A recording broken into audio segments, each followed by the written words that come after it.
pagtakot sa Diyos.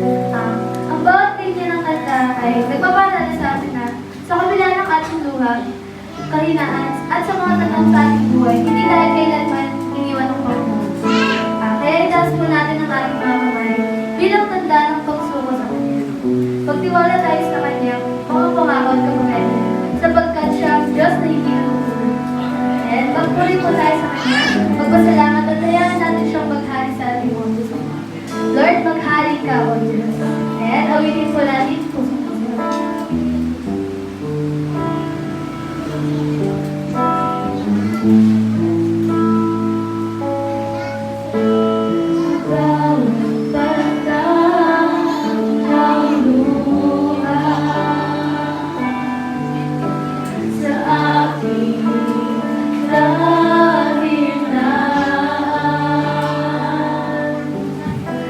Sa bawat luhod at panalangin,